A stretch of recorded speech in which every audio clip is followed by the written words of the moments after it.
Hei, mun nimi on Helena. Moi, mä oon Henrik. Tällä videolla me halutaan kertoa Jumalan ihmeistä meidän elämässämme. Me toivotaan, että tämä video rohkaisee sua etsimään Jumalan valtakuntaa.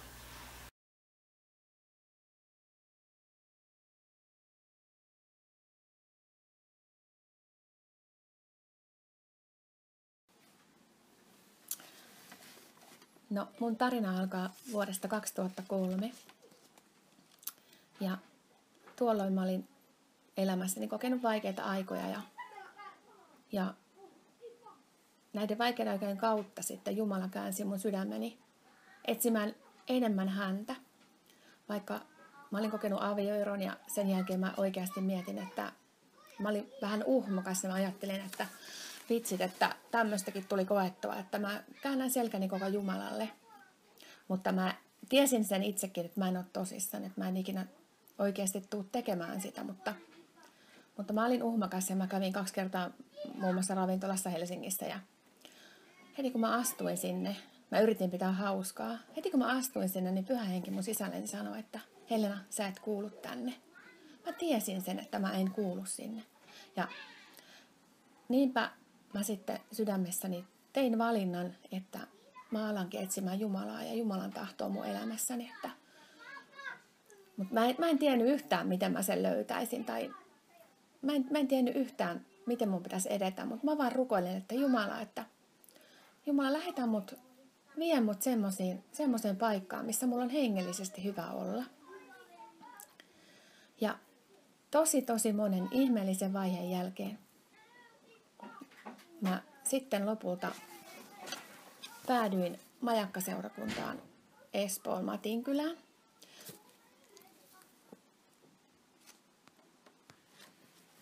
Ja tällä majakkaseurakunnassa sitten heti silloin, kun mä menin sinne, niin varmaan 2 viikon sisällä alkoi tämmöinen opetuslapseuskoulu. Ja mä ajattelin, että jes, että kuulostaa tosi hyvältä, että tonne mä haluan mennä. Ja se olikin tosi mahtava juttu. Siis se oli niin mahtava juttu mulle. Se oli just sitä, mitä mä siinä hetkessä tarvin. Ja jotenkin ne opetukset upposi tosi syvälle mun sydämeen. Ja mä olin ihan valtavan innoissaan näistä opetuksista. Mä huusin siellä aamenta kaikkiin näihin opetuksiin ja saarnoihin. Ja mä aloin sen kautta ymmärtämään, että oikeasti Jumalalle on mulla tosi paljon varattuna. Ja mä olin 10-vuotiaasta asti ollut uskossa. Ja mä en ole jotenkin ikinä tajunnut sitä, että Jumalalla on niin valtavasti annettavaa mulle, että kaikki armolahjat ja kaikki ne Jumalan Pyhän Hengen lahjat, ne on oikeasti tarkoitettu myös mulle. Et mä olin jotenkin aina ajatellut, että ne kuuluu jollekin hienommille ja paremmille ihmisille tai pastorin vaimoille tai vanhemmistovelille tai jollekin, mutta siis mä yhtäkkiä ymmärsin, että se kuuluukin mulle. Ja mä aloin kokemaan myöskin Jumalan Pyhän Hengen läsnäoloa ihan silleen konkreettisesti. Ja se sai mut janomaan enemmän ja enemmän vain Jumalaa. Ja mä uskon, että se, miksi mä aloin kokemaan sitä Jumalan läsnäoloa mun elämässäni, oli se, että mä aloin lukemaan sanaa ja opiskelemaan sitä. Ja jotenkin se oli mulle uutta, koska vaikka mä olin ollut uskossa, niin mä en ollut sitä sanaa opiskellut enkä lukenut. Ja sitten mä kävin sitä majakkaseurakunnan opetuslapseuskoulua elo- ja syyskuun ja sitten lokakuu tuli ja yhtäkkiä mä huomasin siellä opetuslapseuskoulussa, että hei, että tänne on tullut joku uusi kaveri, tommonen nuori tyyppi. Ja sitten mä katsoin, että ai ton näköinen ja että joku muukin on niinku yhtä innoissaan täällä kuin minä. Se oli se mun ensimmäinen havainto Henrikistä. Ja en mä niinku sen kummemmin kiinnittänyt hänen minkäänlaista huomiota. Mutta huomasin, että hän on tullut sinne.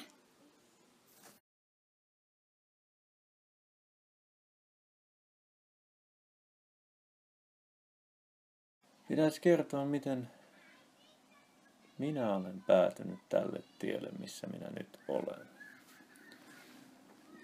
Sanotaanko näin, että taustaltani olen kaikkea muuta kuin kovin uskovaisesta perheestä. Meillä nyt käytiin ehkä kerran vuodessa kirkossa, niin kuin nyt perinteiset luterilaiset nyt käyvät. Ja meillä ei nyt oikein ollut kokemusta, minkälainen nyt Jumala edes voisi olla. Ja meidän nyt perheessä ei oikeastaan siitä hirveästi puhuttu. Ja sen takia ajatus Jumalasta oli periaatteessa aika vieras minulle. Mutta sen täytyy sanoa, että silloin kun oma isäni kuoli, kun olin 9-vuotias, hän tapaturmaisesti hukkui laivan mukana. Ja se joulu oli kyllä tosi surkea joulu. Silloin muistan pienenä poikanani, kun olin nukkumaan menossa tai yrittäen saada unta. Silloin minä käännyin taivaan isän puoleen ja sanoin hänelle, että älä anna minun isän kuolla. No, isä kuoli nyt kuitenkin ja äidille jäi 3 poikaa hoidettavaksi, josta yksi minä olin. Ja kyllä me aina hyvin kunnollista ja ihan laillista elämää vietin. Emme me mitään hulivilejä tai hunsfotteja tai rikollisia oltu, mutta elämästä puuttui kuitenkin sellainen suunta ja tarkoitus. Olisi ehkä pitänyt kuunnella Jumalan kehotusta, mikä silloin minulle puhui, että pitäisi mennä jonnekin seurakuntaan. Minä en tuntenut uskovia ollenkaan. En sitten oikein halunnut mennä tuntemattomien ihmisten seuraan. No en minä nyt enää lukiossa kovin uskovainen ollut, enkä lukenut raamattua. Se nyt jäi siihen. Siellä minä ryyppäsin ja rellestin muiden kanssa, kun täyteen ikään tulin. Ja elämältä puuttui suunta ja tarkoitus. Miksi minä olen olemassa ja miksi tämä kaikki on. Minä nyt luulin, että fysiikasta ja matematiikasta lisää näitä vastauksia voisi löytää, mutta sieltä vain tuli lisää kysymyksiä. 2002 minä asuin vielä omassa kodissani äitini luona. Siinä aikoihin tutustuin, tai oikeastaan ystäväni, joka olin yläasteella tuntenut, tutustuin majakkaseurakunnan nuoriin ja sieltä tapasin yhden tytön. Ja he sitten pyysivät minua käymään, tai tämä ystäväni, tällaisessa majakkaseurakunnassa. Ja minä ajattelin, että en minä nyt oikein tiedä, että en minä tuollaisessa seurakunnassa koskaan käynyt. No, sitten minä kuitenkin tiesin, että minun ystäväni on hyvin luotettava ja koskaan häneltä mitään pahaa en ollut saanut. Ja ajattelin, no minäpä menen sitten käymään. Kun astuin ensimmäisen kerran sisään tämän seurakunnan ovesta, niin minut täytti sellainen tunne, että tervetuloa kotiin. Ja se oli tosi omituista, koska minä en ollut koskaan aiemmin tuntenut, että olisin oikeasti kotona jossakin. No se oli tietenkin pyhä henki, joka toivotti minut tervetulleeksi tähän Kristusruumiiseen, josta minulla ei tullut mitään tietoa, että sellaista edes on olemassa tai mikä se edes on.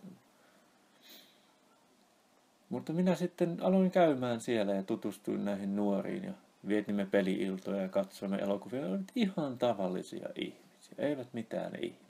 Heidän kanssaan sitten silloin tällöin kävin aina ja oli hirveän mukava aikaa heidän kanssa viettää.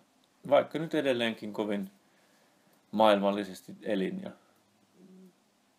opiskelin yliopistossa samalla. Ja ystäväni sai kuulla, että nämä nuoret etsivät kämppäkaveria. 2 miestä. Ja minä olin itse kyllästynyt asumaan jo kotona. Ja sitten minun ystäväni avustuksella sitten he päätyivät kysymään minua, että haluaisinko minä muuttaa heidän kanssa samaan asuntoon. Ja minä sitten olin enemmän kuin riemastunut tästä uutisesta. Pääsin vihdoin omaan kotiin. Ja silloin minä voisin sanoa, että alkoi minun hengellinen parantuminen. Kävin majakassa välillä heidän kanssaan, pelattiin lautapelejä, katsottiin leffoja. Oli ihan sellaista normaalin nuorten toimintaa, ilman mitään synnillisempää touhua, vaan ihan sellaista hyvää, kivaa ajanviettoa yhdessä. Minun ystäväni sitten oli tutustunut tosiaan yhteen tyttöön, joka kävi tässä majakkaseurakunnassa. Aikoi mennä tämän kanssa naimisiin. Ja hän tietenkin pyysi minua bestmanikseen ja minä olin enemmän kuin otettu tästä kunniasta. Saisin toimia parhaan ystäväni bestman. Kun minä mietiskelin asunnossani, että mitäs minä puhuisin parhaan ystäväni häissä. Ja silloin sitten näin mielessäni sellaisen hopeisen riipuksen, jossa oli risti, ankkuri ja sydän. Minä ajattelin, että uskosta ja toivosta ja rakkaudesta, siitä minun pitää puhua. Minä nyt en kyllä yhtään ole muistanut silloin, että se Raamatussa edes lukisi. Mutta siitä minä tiesin, että minun täytyi puhua. Ja sitten minä siellä häissä bestmanin puhetta puhuin ja koko sydämestäni vuodatin tälle tuoreelle avioparille. Mitä minä olen mieltä tästä kaikesta. Ja monet siellä majakkaseurakunnassa ihmettelivät, että miten se Henkka puhuu noin hyvin. Onko Henkka uskossa? Minun kämppäkavereiltakin menivät kysymään sitä. Ja hän vain totesi, että ei kyllä tietääkseni ole usko. Jumala oli valmistanut minua niin pitkälle jo. Minä olin tutustunut uskoviin ja olin tutustunut näihin outona pitämääni ihmisiin. En minä nyt enää pitänytkään heitä mitenkään ihmeellisen outoina enää. 13.10. sitten minun ystäväni oli lainannut minun avaimiani. Hän oli lähtenyt ensimmäistä hääyötä tuoreen vaimonsa kanssa viettämään ja oli vaihtanut vaatteita ennen häitä siellä minun kotonani, jonka kämppiksen kanssa minä asuin. Aamulla herätessäni sitten huomatakseni, että minun avaimeni ovat minun ystäväni taskussa. Ja en minä tietenkään mene niitä hakemaan pois. Mutta olin sitten jumissa koko päivän omassa kodissa. Majakkalaisiakin asui tässä talossa. Me olimme niin tottuneet siihen, aina kuka ovea pimputtaa, niin sen voi päästää sisään ja se on hyvä tyyppi. Naapuri kävi ja pyysi konetta auttaa kuntoon ja minä sitten sanoin, että en minä nyt voi tulla, kun minä olen jumissa täällä kotona, kun minä en pääse takaisin enää. Sitten hän meni minun kämppäkaverini koneelle, joka oli sellainen kirjastokone siihen aikaan siellä meillä päin. Ja sitten tuli naapurin vaimo ja hänkin pyytää käyttää tätä samaa konetta. Ja minä vaan ohjaan kauniisti sinne ja menen itse omalle tietokoneelle, jota silloin hyvinkin paljon käytin jo. Naapurin vaimon sisko, jota en ollut aiemmin nähnyt, hän saapuu sinne ovelle ja pyytää myös käyttämään konetta. Ja hän sitten menee koneelle ja minä menen omalle koneelleni puhumatta sen ihmeempää hänen kanssaan. Ja oma tunto sanoo minulle, että Henrik, olet sinä kyllä aika huono ihminen, että voisit sinä nyt esitellä edes itsesi, kuka sinä olet. Meistä jotain sanomaa vieraalle, joka tulee käymään. Minä ajattelin, että kyllä minä aika huono ihminen olen. No minä menen sitten kertomaan tälle nuorelle naiselle, kuinka hieno tyyppi mä olen ja kuinka paras tyyppi mä olen. En tosin seurustellut silloin, niin totta kai sitä voi sinkkumiehenä aina kertoa, kuinka hyvä tyyppi on. Hän kysyy sitten minulta, että mitä mieltä minä olen Jumalasta. Valtava pelko valtasi minut. Mä ihmettelin, että miten minua pelottaa tuollainen kysymys. Sama kysymys minulta oli kysytty kesällä aiemmin jo, ja silloinkin minä olin juossut karkuun siitä tilanteesta.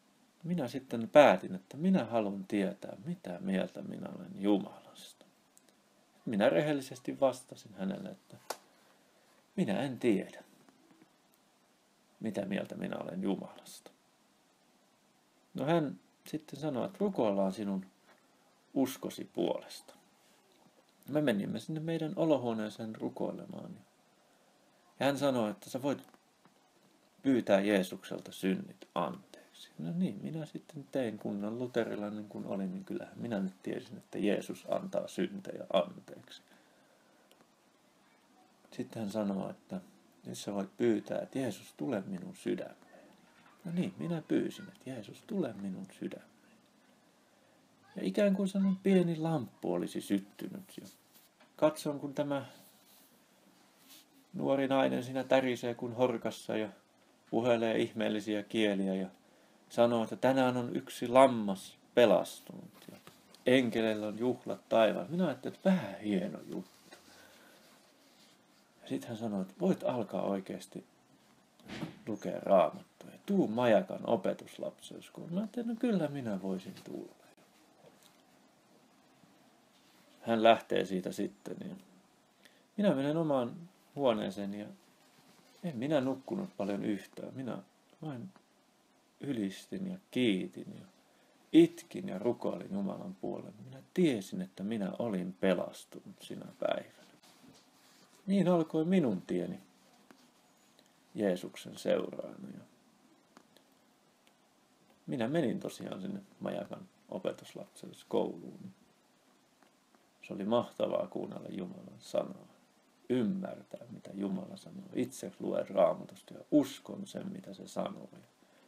Siellä tosiaan pari viikkoa sen jälkeen, kun olin tullut uskoon, niin puhuivat Pyhän Hengen täyteydestä ja kielillä puhumisen armonlahjasta. Ja minä, mikä se tommoinen on? Ja sitten he kertovat, että sä voit saada Jumalalta semmoisen armonlahjan puhua uusilla kielillä. Ja minä haluan, että mä haluan toinen. Minä menen sitten Majakka-seurakunnan vanhemmistojen eteen ja minä haluan täyttää Pyhällä Hengellä ja puhua kielillä. No, sitten he sanoivat, että rukoillaan sun tämän lahjan puolesta. Ja sitten he rukoilevat siinä tovina. Sanovat, että voit pyytää, sano Jeesukselle, että kiitos tästä lahjasta. Ja minä ehtinyt kun yhden kerran sanoa sen kiitos ja tunsin, kun sellainen pilvi oli se laskenut minun päälleni. Ja minä vain aloin itkemään. Minä itkin ihan hillittömän pitkään. En edes tiedä kuinka kauan se oli, mutta itkin vain. Ja niin minä sitten seuraavana päivänä ihmeellisiä sanoja tulee mieleen ja aloin puhumaan uusilla kielillä. Ja niin konkreettisesti tuli Jumala minulle eläväksi. En ole koskaan aiemmin tuntenut elävää Jumalaa, mutta niin minä aloin tuntemaan, että on elävä Jumala, joka kuulee meidän rukoukset ja tietää meidän kaipauksemme ja haluaa olla osana meidän elämää.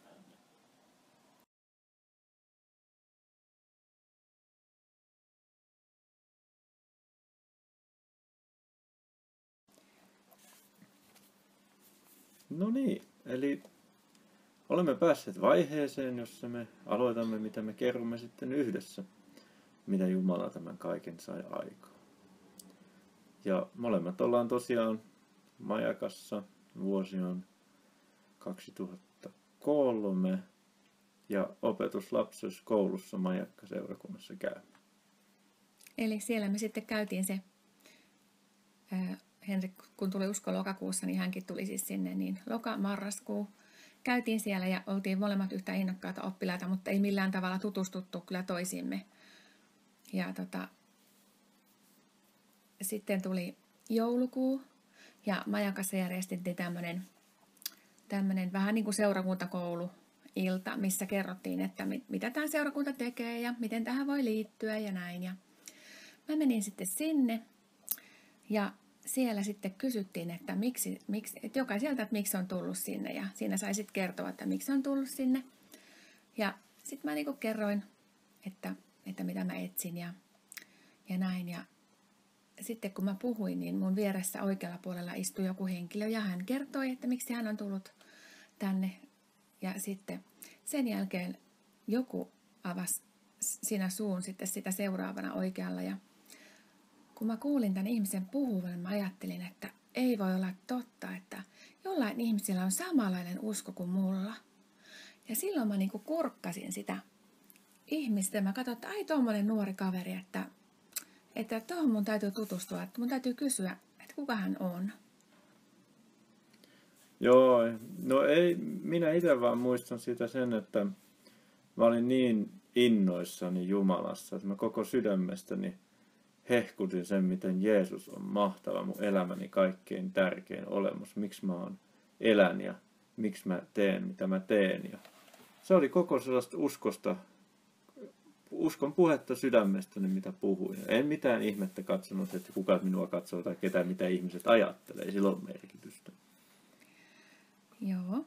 Ja sitten tuli tosiaan siinä siinä iltana tuli sitten tämmöinen kahvitauko ja mä sitten menin heti juttelemaan Henrikille, että hei, kuka sä oot ja mitä ihmettä sä teet täällä. Ja Henrik sanoi, että mä oon Henkka Matinkylästä. Sitten mä ajattelin, että aha, selvä. Että mä en siis Matinkylästä, tämä oli mun ensimmäinen visittini, tai toinen visittini, niin kuin tavallaan, ei nyt, No oothan se nyt ennenkin siellä käynyt, mutta no joo siis, mutta... Poistetaan tää. No joo, mutta siis siellä ensimmäistä kertaa oikeastaan juttelimme keskenämme tuossa kyseisessä seurakuntaillassa, missä tutustuttiin Majakan toimintaan. Ihan turhia. Poistetaan tää sitten. Joo. Mitäs sitten? Ja tämän ensimmäisen kohtaamisen jälkeen, kun me juteltiin, niin sen jälkeen, aina kun me nähtiin siellä majakkaa illoissa lauantaisin, niin ihan valtava riemu valtasi meidät molemmat ja me vilkutettiin iloisesti toisillemme. Ja me ei sen kummemmin koskaan kuitenkaan sitten juteltu, eikä niin kuin tavattu. Henrikillä oli valtava iso lauma nuoria ihmisiä hänen ympärillään ja mä olin aika usein sitten sillä yksin tai juttelin ehkä jonkun yhden henkilön kanssa siellä. Mutta se ilo oli ihan valtava, jotain ihmeellistä, mitä ei voinut ihan ymmärtää, että mistä se niin kuin edes tuli. Ja sitten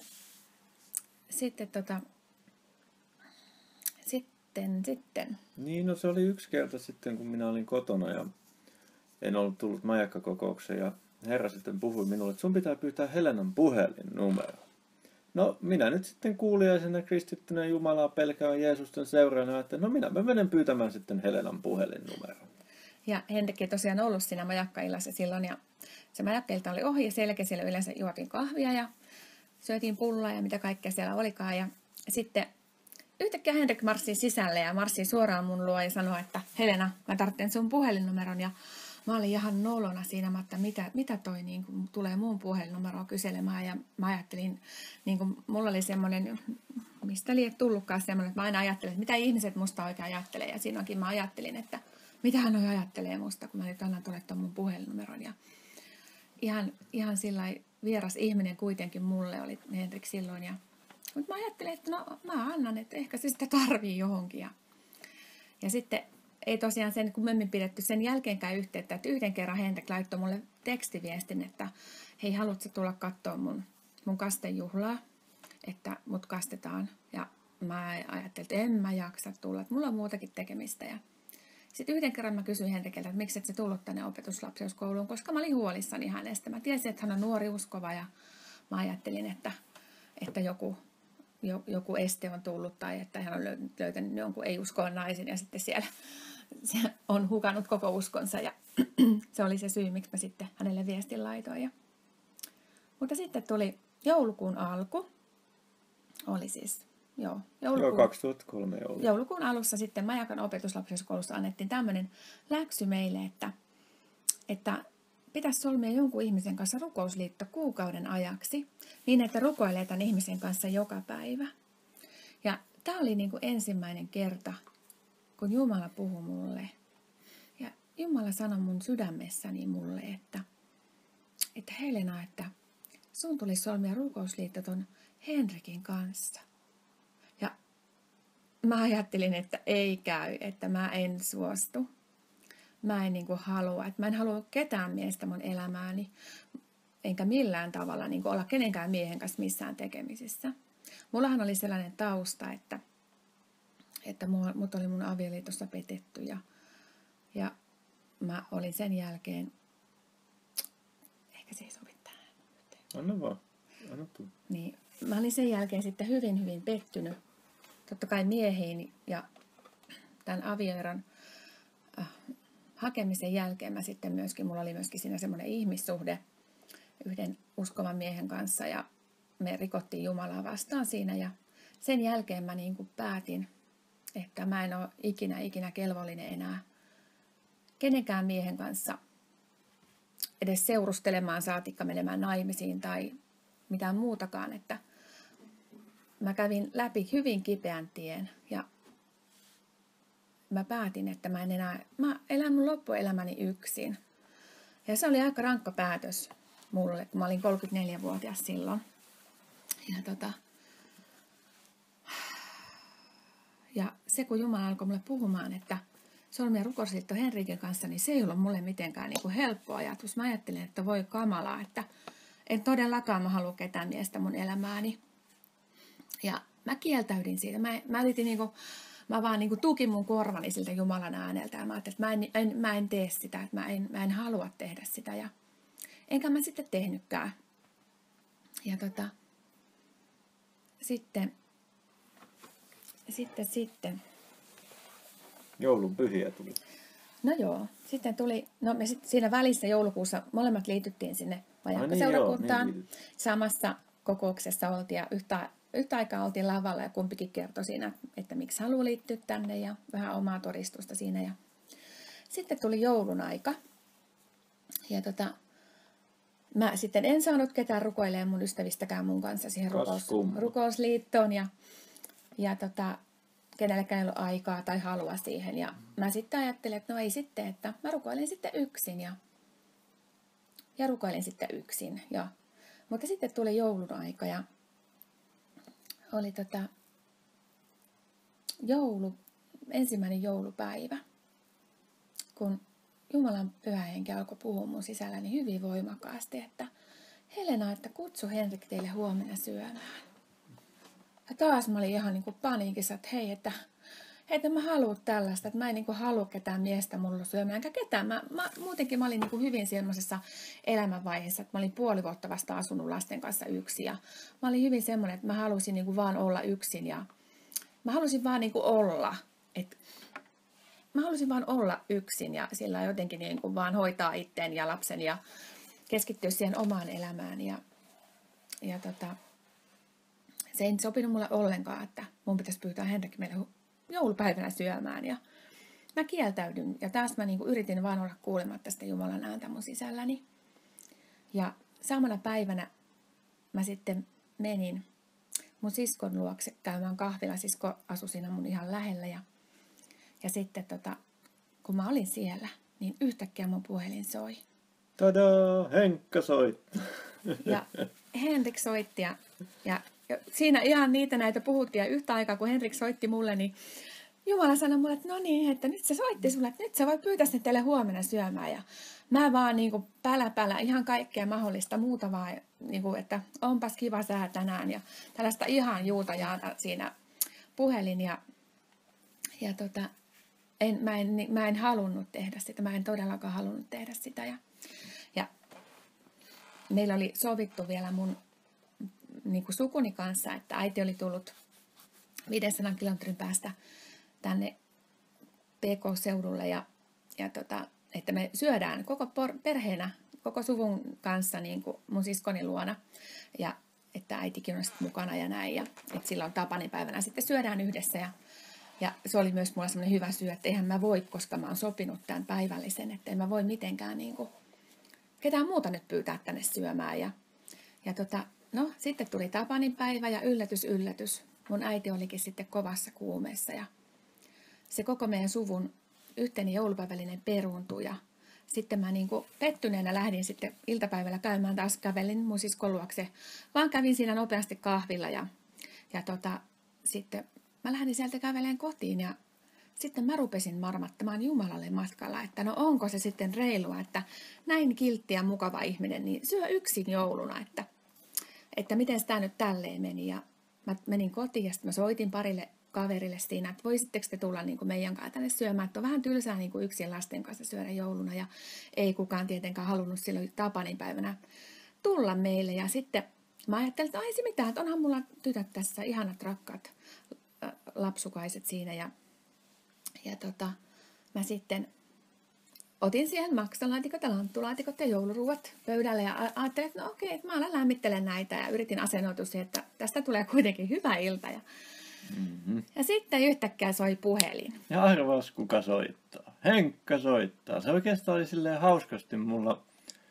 Mä olin aamusta asti sinä päivänä kokenut, että Jumala oli sanonut mulle, että Henrik, sä tulet menee tänään jonnekin kylään. Ja mä olin ajatellut, että jaha, minneköhän mä oon menossa kylään, että kenelle mä Herra soitan. Herra oli sanonut, että soita Helenalle. Ja mä sanoin, että no, minäpä soitan sitten Helenalle.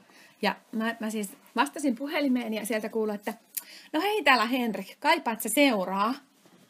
Ja mä olin aivan, että no joo, siis kyllähän mä niinku seuraa kaipaan, mutta et sä siis sieltä Matinkylästä kyllä pääse mitenkään tänne Niipperiin, että kun on joulupäivät, että eihän tänne varmaan kuule mitään bussejakaan. Ja Henrik siihen iloisesti sanoi, että mä voin lainata mun äidin autoa. Ja sit mä ajattelin, että just joo, että vielä äidin autolla, että jotenkin se oli niin sellainen outo tilanne. Ja no ei se mitään, Henrik sitten lähti tulemaan sitten sillä autolla sinne mun luokse. Ja Joo, silloin kun mä astuin siihen Helenan luokse siihen eteiseen, niin mä näin sellaisen ilmestyneen mielikuvan tai näyn, missä sellainen kultainen kaari piirtyy Helenan pään yläpuolelle. Mä sanoin Helena, että mä näen mun tuollaisen kultaisen kaaren, joka piirtyi sun pään yläpuolelle.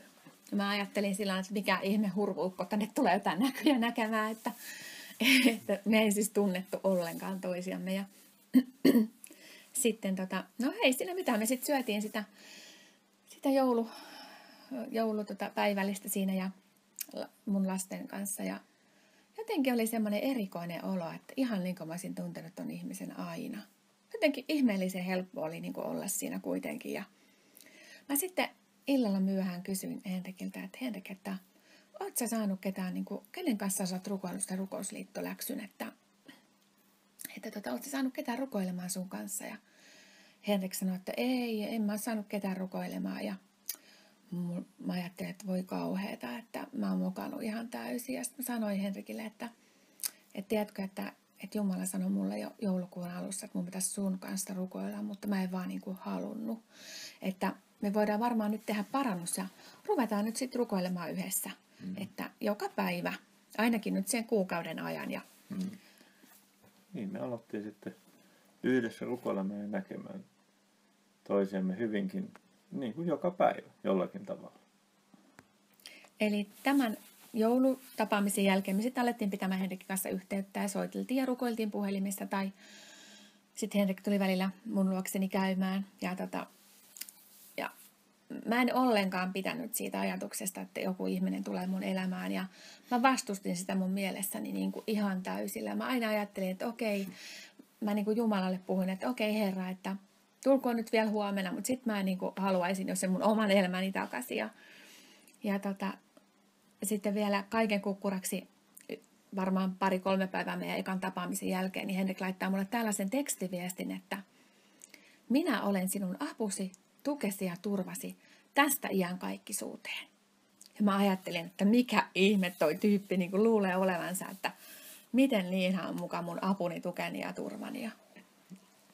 Joo, se oli ihan hauska. Niin kuin, koin vain laittaa sellaisen tekstiviestin. En mä nyt ajatellut sitä, mitä siitä ajatellaan, koska en minä niin hirveästi välittänyt sitä, mitä muut ajattelee, siitä, mitä minä sanon. Koska minä vain tein niin kuin koin ja uskoin, että Jumala on niiden asioiden ja sanojen ja tekojen takana, mitä minä teen. Aivan. No sitten tuli semmoinen ilta, että me mentiin yhdessä majakkaseurakunnan niin kuin majakkailtaan ja mun tytöt oli mukana siinä ja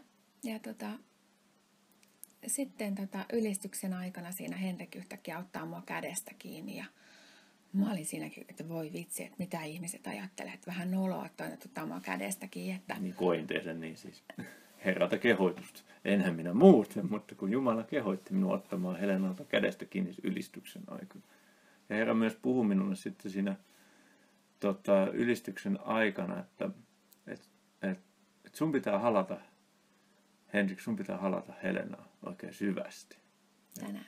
Niin tänään. Ja sitten mä kerroin Helenalle, että Herra sanoi mulle näin. Ja no sitten kun Helena oli lähdössä sieltä parkkihallista takaisin kotiin päin, minähän tosiaan asuin siinä majakkaseurakunnan vieressä, niin sitten siellä sitten sanoin tämä Helena, että Helena sitten siihen totesi, että no, halaa nyt sitten. Se oli suunnilleen sellainen jäävuoren halaus, sellainen meininki siinä, tosi lämmöllä. Minä halasin ja Helena oli suunnilleen kuin jääkalikka, jota halaa, että ei hirveitä suuria tunteita siinä kyllä todella ollut, mutta Helena siitä sitten lähti kotiin päin. Ei todellakaan, että mua oli kuitenkin satutettu niin pahasti, että mä en todellakaan halunnut halata ketään miestä.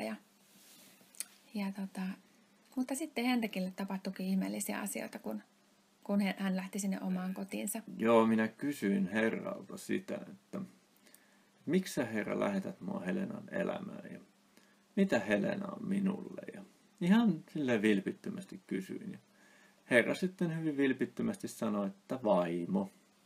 Ja minä olin vaan silleen, että jaa, en mä kyllä Herra tässä mitään vaimoa ajatellut, että kyllä mä Herra niin kuin, tää on nyt sun juttus hoitaa tää, että Helena ei ikinä usko, jos mä sen hänelle kerron. Ja sitten musta oli niin hauskaa siinä sekin, että silloin kun mä olin tullut uskoon, niin mä hallisin elää vaan elämäni Jeesukselle, että sillä ei ole mitään muulla merkitystä. Mutta sitten mä luin Raamatusta kuitenkin sellaisen kohdan, että siellä oli sanottu, että toiselle on suotu toinen lahja ja toiselle toinen lahja. Toinen on suotu olla naimisissa ja toinen olla naimaton. Ja mä sanoin Herralle, että jos Herra sulla on mulle vaimo, niin anna mun vaimon olla samanlainen usko kuin sä oot mulle antanut. Mutta Herra, en mä halua vaimoa, mä haluan vaan elää sulle tämän elämän.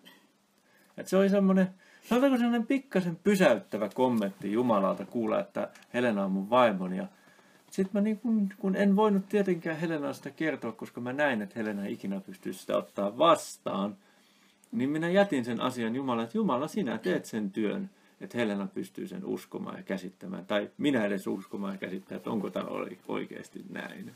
Joo, mähän olin siis jopa tällä lailla sanonut, että vaikka enkeli Gabriel ilmestyisi mulle ja sanoisi, että Jumalalla on sulle puoliso, että mä en uskoisi, vaan mä ajattelisin, että hän on niin kuin, pimeyden enkeli verhottuna valkeuden vaatteisiin. Näin voimakkaasti sanoin, että vaikka mitä tapahtuisi, niin mä en usko sitä, että Jumalalla olisi mulle puoliso, koska Raamattu sanoo näin ja näin ja näin eronneista ihmisistä.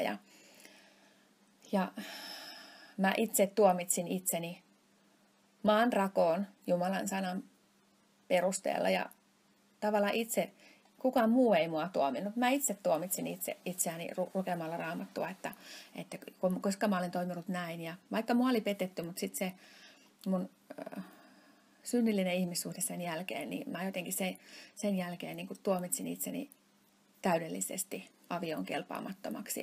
Ja se oli hyvin vahva mulla se tunne ja päätös. Se oli niin vahva, että oikeasti mun piti jollakin tavalla kuolla itselleni. Että ensinhän se tuntui musta ihan järkyttävältä, että mä oon 34. Että sit siihen kun mä ehkä 80, ehkä mä kuolin jotain 80-vuotiaana, niin 50 vuotta yksin se tuntui niinku ihan kuolemantuomiolta. Mutta sen jälkeen mä pääsin yli siitä kamalasta vaiheesta, niin mä aloinkin yhtäkkiä iloita siitä. Mä ajattelin, että ihanaa, että mun ei tarvitse enää ikinä ajatellakaan miehiä. Että mä voin niinku vaan elää mun lapsille ja Jumalalle. Että mä ensin saan nämä lapset niinku aikuisiksi ja sitten mä niinku lähden lähetystyöhön. Se oli mulla sellainen niinku oikein, jotenkin sellainen, mä olin ihan valtavan iloinen siitä. Että se ei enää ollutkaan mulle taakka, se lupaus tai se semmoinen niinku vahva ajatus Jumalan puoleen, vaan se olikin mulle ilo. Mutta tämän niin kuin Raamatun lukemisen ja rukoilun kautta, mitä me sitten yhdessä tehtiin, niin Henrik sitten vaan astui meidän elämään. Ja hän oli sitten meillä aika paljon läsnä ja hän niin kuin kävi mun kanssa ruokakaupassa, mitä mun edellisessä elämässä ei ollut tapahtunut, että mies lähtisi mun kanssa ruokakauppaan ja ainakaan kovinkaan monta kertaa. Ja teki mun kanssa tämmöisiä normaaleja niin kuin askareita ja auttoi mua niin kuin jossain kotitöissä ja vei mun roskapusseja ja tämmöistä hyvin arkista tavallista hän teki mun kanssa. Ja sitten mä niin kuin pikkuhiljaa aloin jollakin tavalla hyväksyä sen, että okei, että ehkä Jumala onkin lähettänyt mun elämään tämmöisen miehen, joka ei niin kuin vaadi multa naisena yhtään mitään, että mä saan vaan olla minä. Ja sitten hän niin kuin auttaa mua ja Henrik sanoi mulle, että Jumala on lähettänyt niin kuin hänet rakastamaan mua. Ja sitten mä niin kuin vaan yritin ottaa sitä jotenkin vastaamaan, että okei, että rakastan nyt sitten. Että vaikka meidän välillä ei ollut mitään semmoista miehen ja naisen välistä kanssakäymistä, että me vaan jotenkin se rakkaus meidän välillä, se oli niin erilaista. Se ei niin kuin vaatinut mitään, eikä se odottanut mitään muuta kuin sitä, että toinen vaan oli läsnä.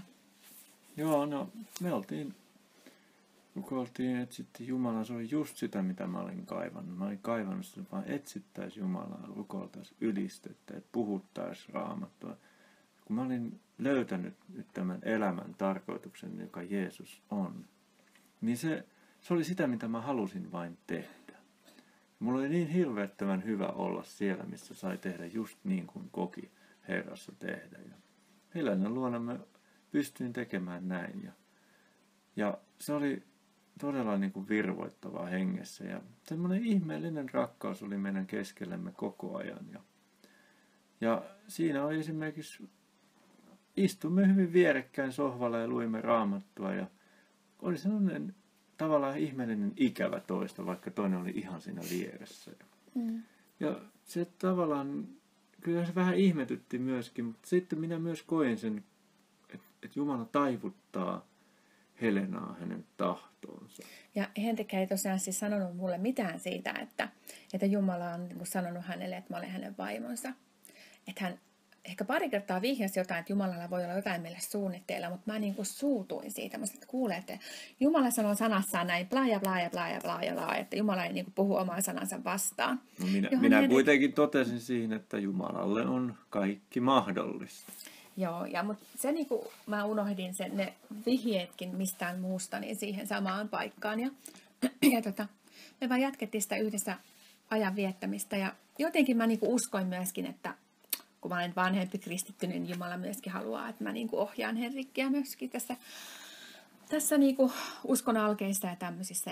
Ja sitten mä aloin myöskin kokemaan, että Henrikin mun elämästä olo onkin niin kuin siunaus. Ja mä näin ikään kuin sellaisen kannun, mistä Jumala kaatoi mun päälle siunauksia ja niin kuin sellaista ihanaa tervehdyttävää oloa.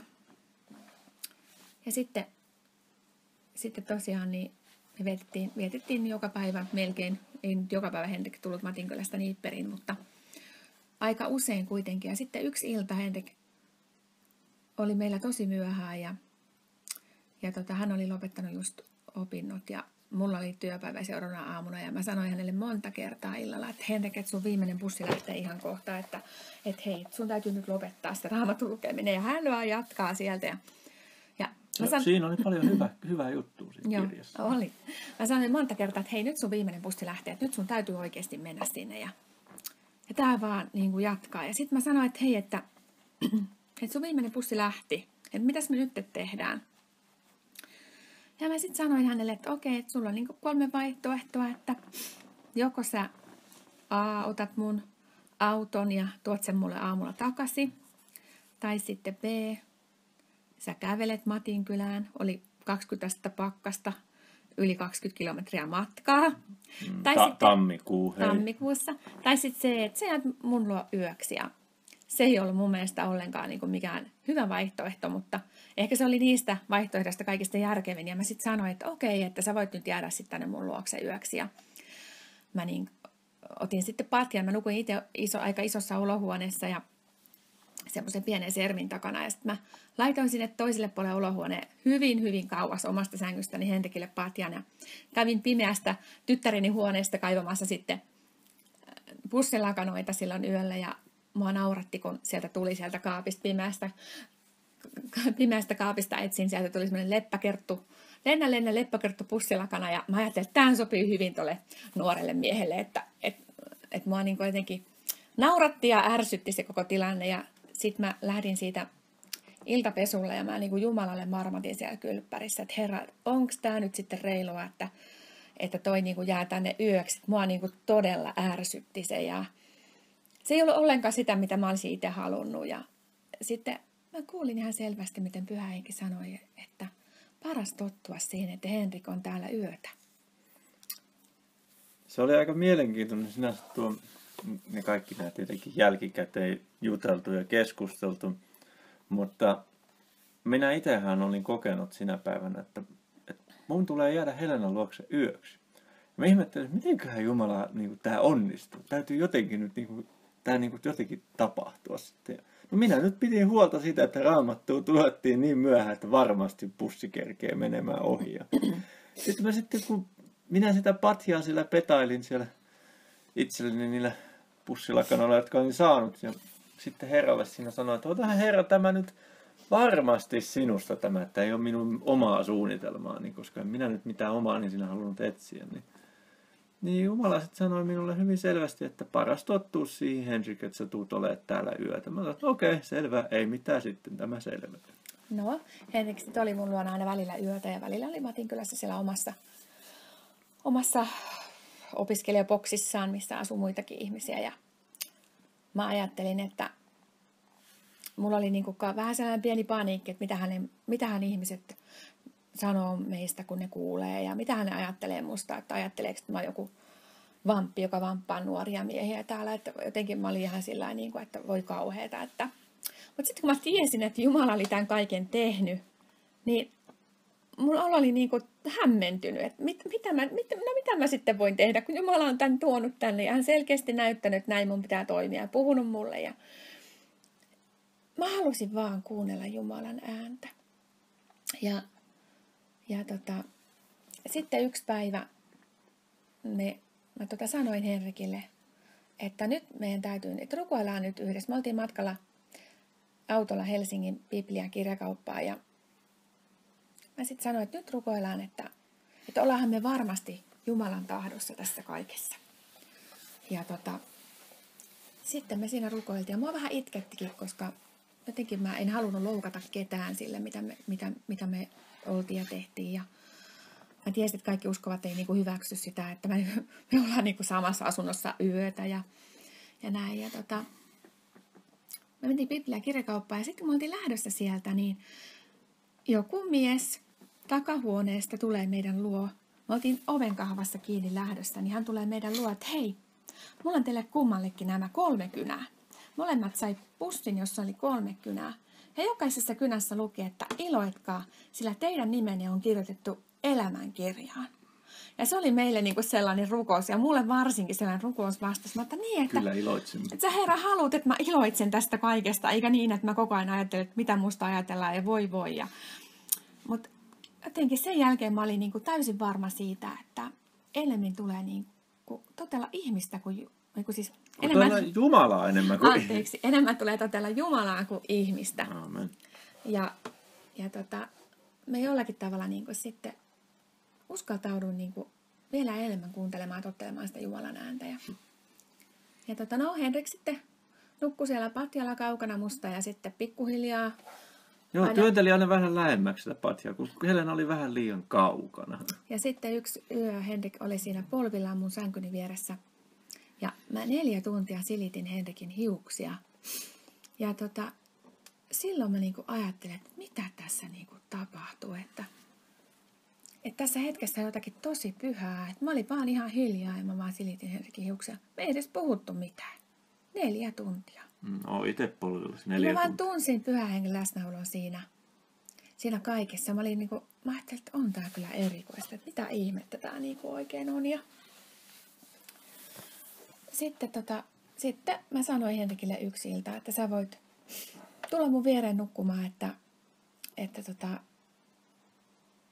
mutta me nukuttiin sitten vaatteet päälle ja mä yritin etsiä kaikista ei niin kauniit vaatteet päälle, niin että mä en millään tavalla naisena viehättäisi Henrikkiä. Ja Henrikillä oli jotkut kamalat Adidas-verkkarit ja Adidas-teepaita. Ja me nukuttiin sitten vaatteet päällä. Ja me haluttiin olla puhtaita Jumalan edessä. Ja ainahan ihminen joutuu käymään pienen taistelun omaa lihansa vastaan. Mutta tavallaan kun se taistelu oli ohi, niin meillä oli ihan valtava ilo ja rauha. Me nukuttiin yhdessä, mutta me ei niinku koskaan edes suudeltu, ei millään tavalla meillä ei ollut mitään semmoista läppimistä eikä mitään ei muutakaan. Ei meillä ollut mitään, mitä normaalin miehen ja naisen välillä. No, mä en tiedä, onko sekään nyt normaalia, mutta tämmöistä tämä on jotain sellaista, mitä emme ole ikinä kokeneet aiemmin. Et miten voi rakastaa silti ihastumatta, rakastaa silti vaikka ei ajattele toisesta silti yhtään sen enemmän. Mun täytyy sanoa, että mä ihan kokonaan unohdin, että Henrik on mies. Ja jotenkin mä en ajatellut sitä sen kummemmin enää sen jälkeen. Ja me nukuttiin 80-senttisessä sängyssä ja voin sanoa, että oli vähän ahdasta. Mutta silti oli ihanaa, kun toinen oli siinä lähellä. Mutta se oli jännä, että silti mulla se oma minä, oma liha oli sitä mieltä, että tämä niin kuin on ohimenevä juttu, että toivottavasti mä saan kohta sen mun oma elämäni takaisin. Edelleenkin mä ajattelin niin. Ja silti me niin kuin ulkonakin, kun me käytiin kävelyllä, niin me käveltiin käsi kädessä. Emme seurustele. Mutta silti me ei millään tavalla seurusteltu. Me tehtiin jotain golfkentän lumihankeen, tehtiin lumienkeleitä, jotka piti toisiansa kädestä kiinni. Ja leikittiin leikkipuistossa leikkivälineet, keinuttiin yhdessä niissä. Se olisi voinut olla romanttista, mutta kun ei meidän välillä ollut mitään romanttista, niin sinänsä se oli aika hauskaa, että me niin tehtiin.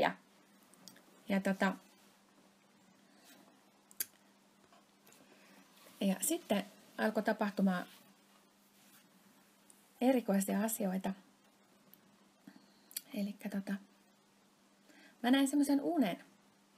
Se oli siinä helmikuuta varmaankin. Ja tässä unessa minä ja Henrik istuttiin ihan valtavassa suuressa parisängyssä. Se oli siis semmoinen vähän niin kuin suuren salin kokoinen parisänky. Ja me istuttiin siellä tyynyjen keskellä, pienet ihmiset. Me istuttiin siellä ristiistunnassa ja askareltiin joulukuvailmaa tässä unessa. Ja kun me leikattiin niitä Joosefia ja Mariaa ja ketä siinä nyt olikaan, niin saksilla. Ja sitten siinä unessa mä sanoin Henrikille, että mä menen hakemaan tuolta sivusta lisää askartelutarvikkeita. Ja sitten kun mä menin siihen sivuun, niin Jumalan henki nosti mut ilmaan istumaan ja täytti mut ihan valtavalla voimalla. Ja tää uni päättyi. Ja sitten mä niinku ajattelin, että olipas erikoinen uni, että mitä ihmettä me tehtiin parisängyssä. Ja mä yritin tätä untakin kertoa muutamille profeetallisille ihmisille, joilla on niinku lahjoja Jumalalta. Ja ainakin yhdelle kerroin. Mutta mä en sitten varmaan sanonut sitä edes, että me ollaan parisängyssä. Mä vain sanoin, että mä en tästä kummallista unta, että mitähän tää nyt voisi tarkoittaa. Ja ei sitä osannut oikein kukaan selittää. Ja mä ajattelin, että no ehkä Jumala tämän sitten joskus mulle avaa. Tai sitten se oli vaan unien joukossa. Ja no sitten mulla oli toinen hyvin erikoinen kokemus, että me oltiin Henrikin kanssa rukoilemassa ja yhtäkkiä mä en ole koskaan ennen enkä sen jälkeen ole kokenut mitään sellaista, että mä ikään kuin näin, kuinka mä itse lähdin itsestäni, ihan niin kuin mun sielu olisi lähtenyt kävelemään minusta itsestäni. Ja mä kävelin semmoisessa labyrintissä. Ja tässä labyrintissä oli semmoisia niin kuin kulmia ja vähän niin kuin mä halusin aina nähdä nurkan taakse, että mitähän tuolla on. Mä olin tosi jännittynyt, kun mä kävelin siellä. Ja mä ajattelin, että mitä ihmettä tuon nurkan takana on. Mä haluan niin kuin nähdä, mitä siellä on. Ja yhtäkkiä mä saavuin semmoiselle isolle, valtavalle, vähän niin kuin kaariovelle. Ja sen oven vieressä seisoi Jeesus. Mä en nähnyt hänen kirkkauttaan, mutta mä näin hänen hahmonsa. Ja se ovi oli vähän raollaan. Ja sieltä näkyy niin kuin valoa ja sieltä kuuluu astioiden kilinää. Ja mä ajattelin, että vau, että mitä ihmettä. Ja sitten mä sanoin siinä unessa, tai siis siinä näyssä Jeesukselle, että eihän mun tarvitse kertoa tätä Henrikille vielä. Ja Jeesus teki käsillä semmoisen hauskan liikkeen ja hän sanoi, että ei vielä. Ja sitten tämä uni päättyi, tai tämä näky päättyi. Ja mä ajattelin, että olipas ihmeellinen kokemus. Ja mä tätä kanssa yritin selittää, tai selitin ihmiselle. Ja sitten mä vaan niinku itse totesin, että jotkut häät siellä oli. Mä kuulin astioiden kilille. Mä tiesin, että siellä järjestellään häitä. Ja mä ikään kuin näinkin sinne että siellä järjestettiin häitä. Ja sitten mä niinku päätin, että ei ne voinut olla mitkään muut kuin Karitsan häät. Mutta sitä mä en niinku ymmärtänyt, että miksi mä sanoin Jeesukselle, että eihän mun tarvitse kertoa tätä Henrikille vielä. Sen mulle jäi niinku täysin arvoitukseksi. Tämä on mielenkiintoinen kaiken sen, mitä olin itse kokenut, mitä Helena on minulle ja noita kun kuulin Helenan sitten kertovan, niin sitä niinku tavallaan ajattelin, että Herra, sinä selvästikin valmistat Helenaa. Ja oli ehkä tavallaan vähän kauhuissani, että kun en minä todella tässä mitään vaimoa halunnut eikä muuta vastaavaa. Kyllähän minä nyt tiesin, mistä on kyse, mutta en minä voinut sitä sanoa. No niin. Ja sitten tuli maaliskuu ja mä yksi ilta olin yksin kotona lasteni kanssa ja sitten mä lähdin käymään kävellen mun siskon luona, joka asui siinä reilun kilometrin päässä mun luolta. Ja oli siis tämmöinen ihana kaunis talvi-ilta. Ja kun mä kävelin kotiin sieltä mun siskon luota, niin mä kävelin sitä Niipperin golfkentän ohi, niin yhtäkkiä mä kuulen, miten Jumala sanoo mulle ihan selvästi, että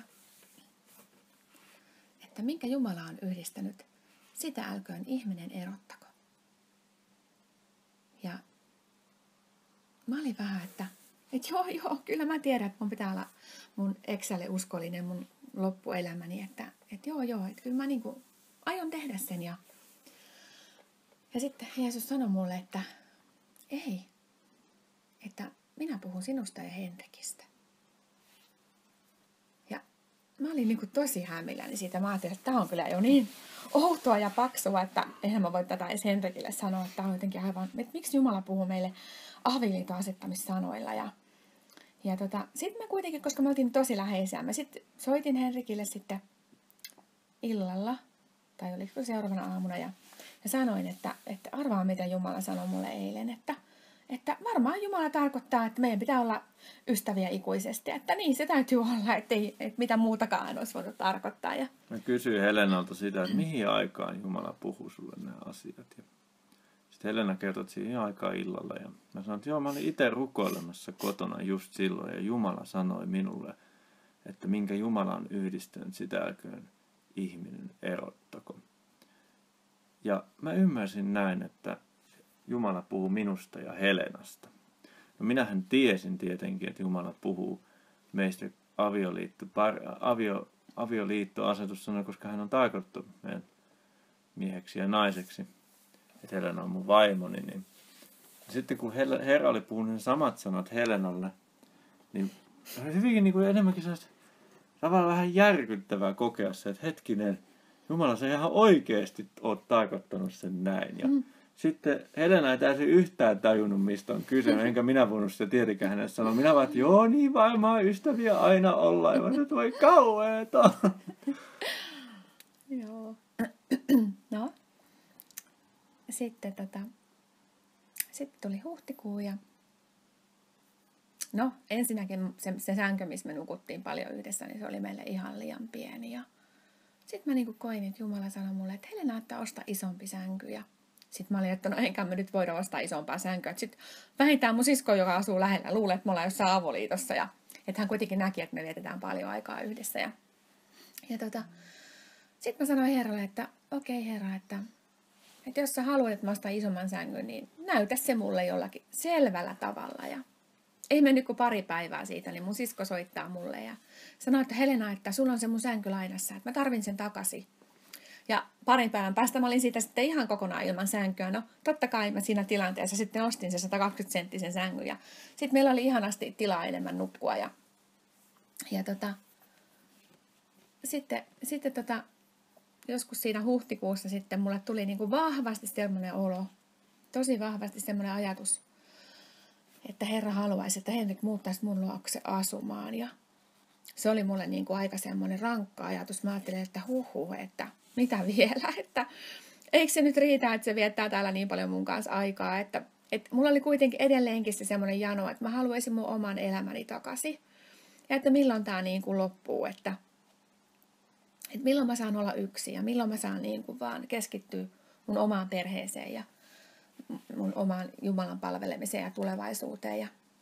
Mutta sitten mä halusin olla kuulijani Jumalalle. Mä halusin olla kaikessa kuulijani. Mä näin, että Jumala on ihmeellisiä asioita tehnyt ja ihmeellisesti ollut meidän rukoushetkissä läsnä. Ja sitten mä niin kuin sanoin, me oltiin vähän lapsellisia, me oltiin leikkipuistossa yhdessä keinumassa. Ja sitten mä siinä sanoin Henrikille, että arvaa mitä, että mulla on sellainen niin kuin vahva olo, että Jumala haluaa, että sä muutat mun luokse asumaan. Ja mä olin silleen, Herra oli valmistunut mua moniin noihin muihinkin tilanteisiin valmiiksi jo, että Herra kertoi, mitä tulee tapahtumaan etukäteen. Ja minä vain seurasin sitä, miten Jumala taivuttaa Helenaa hellästi hänen tahtoonsa. Ja sitten kun Helena puhuu tästä muutosta, niin minä jo tiesin sen etukäteen, että näin tulee tapahtumaan. Minä sanoin, tehdään niin sitten, että minusta se on ihan hyvä ajatus. Tämän jälkeen sitten toukokuussa mun hyvä ystävä jonka kautta Jumala puhuu ihmisille, tämmöisen profetian armolahjan kautta, niin hän soittaa mulle ja hän itkee puhelimesta, Helena, että Jumalalla on kuule sinulla niin ihana aviopuoliso, että se rakastaa sua kuule ihan valtavasti. Ja mä sain tällaisen puhelun ja sitten mä sanoin tälle mun ystävälle, että kuule, että sähän tiedät, että mä en halua kuulla mitään tällaista. Mutta sitten mä niinku jotenkin, siis mulla jäi semmoinen olo siitä puhelusta, että voihan siinä jotain perää olla. Että ehkä Jumala sitten joskus 10 vuoden päästä jossain muussa maassa ehkä kenties voi muuttaakin mun mieleeni tässä asiassa. Että ehkä se voi joskus ollakin totta, mutta mä en niinku nähnyt, että mä pystyisin siihen millään tavalla nyt. Tai että ehkä joskus, mä ajattelin, että ehkä sitten joskus 10 vuoden päästä semmoinen ihme voisikin tapahtua, että näin voisi käydä. No sitten hän muutti mulle kesäkuussa matkalaukkuun pakattuna kaikki hänen omaisuutensa. Ja mä ostin hänelle ikäistä 2 pahvilaatikkoa sängyn alle, mihin hän sitten laittoi kaikki tavaransa. Mulla oli tietokone ja sängyt ja pesukoneet ja kaikki siellä kämpillä, missä asuin. Ja silloin kun mä tulin uskoon, niin mähän pidin Raamatun lukeminen oli äärettömän ihana. Mä sain sellaista elämää siitä. Ja sitten kun mä pelasin taas tietokoneella, niin täynnä tyhjyyttä, että siinä ei ollut mitään. Ja se konkreettinen ero tietokonepelaamisen ja tietokoneen olemisen kanssa ja Raamatun lukeminen ylistyneen ja rukoilisen välillä oli niin suuri. Mä sanoudun irti kaikesta siitä entisestä, missä mä olin ennen elänyt ja vaeltanut. Ja sä heitit roskiin. Mä heitin ne roskiin. Mä en halunnut sitä roskaa antaa kenellekään, kun mä pidin sitä niin turhana, mielen turhuutena, joka ei vienyt yhtään mihinkään. Niin mun iloni oli se, että mä sain tehdä mun lähettäjäni tahdon. Ja kun mä sitten tuli tämä muuttopäivä, niin minä olin sellaisella pointilla, että minäpä heitän kaikki roskiin vaikka. Ei mitään väliä. Kaiken pidän roskana. Että mulle pitää nyt mahtua matkalaukkuun ja reppuun kaikki minun tavarani. Ja jätin mun tietokoneeni, kaikki mun tavarani, pesukoneeni, kaikki heille, jotka mun kämppiksinä asui. Ja se oli mielenkiintoista sitten myöskin, että kun siellä ei ollut ketään paikalla, kun minä tulin sinne kotiin. Ja oli vain yksi lappu tullut postilaatikossa ja luki, että kirpputorikeräys, että jättäkää säkissä tavarat oven ulkopuolelle, siis kerrostalon rappukäytävään siihen oven ulkopuolelle säkissä. Niin minä ajattelin, voiko loistava juttu, olipa hyvä ajatus tulla tänne nyt. Minä jätin minun kaikki tavarat, jotka en sitten heille kämppikselle jättänyt, niin kirpputorikeräykseen. Varmaan saivat siitä minun asunnostani koko enemmän tavaraa kuin kaikista muista koko kerrostalosta. Oli kyllä varsin hyvää johdatusta tämän ajatuksen kannalta jälleen kerran. Ja niin minä matkalaukun ja repun kanssa sitten tulin Helenan luokse. Joo. Ja mä edelleen siinä vaiheessa ajattelin, että että asukoon nyt sitten jonkun aikaa täällä mun luona. Ja mä en oikeastaan kertonut kenellekään, että Henrik on muuttanut tänne. Että postit taidettiin kuitenkin siirtää sinne mun luokseni, joo. Mutta mä en kertonut sitä kenellekään ennen tästä mun siskolle, joka asui siinä lähellä, koska musta se oli jotenkin kauhean noloa. Koska me ei seurusteltu, me ei muutettu siis sillä lailla avoliittoon, että koska meillä ei ollut mitään seurustelusuhdetta, vaan hän vaan muutti mun luo vähän niin kuin kämppikseksi. Ja toisaalta mulla tuli jopa semmoisia ajatuksia sitten kuitenkin, että mä sanoin Henrikille koko ajan, että mene ja eti sulle vaimoja, että sä oot nuori ihminen, että mene ja mene jonnekin seurakuntaan, että siellä on varmaan on ihania naisia, että mene ja etsi sulle itsellesi vaimoa, että mä en millään tavalla sido sua itteeni.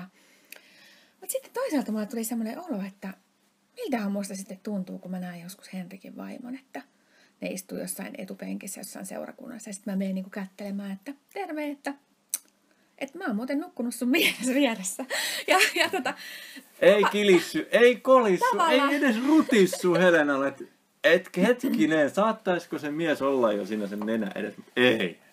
Tavallaan tuli semmoinen, ehkä vähän semmoinen surukin, että aika surullista se varmaan sitten mulle on, että mä oon sitten vaan yksin, mutta toisaalta mä ajattelin, että ei siinä mitään, että jos on Jumalan tahto, niin sitähän se on niin kuin mahtava juttu.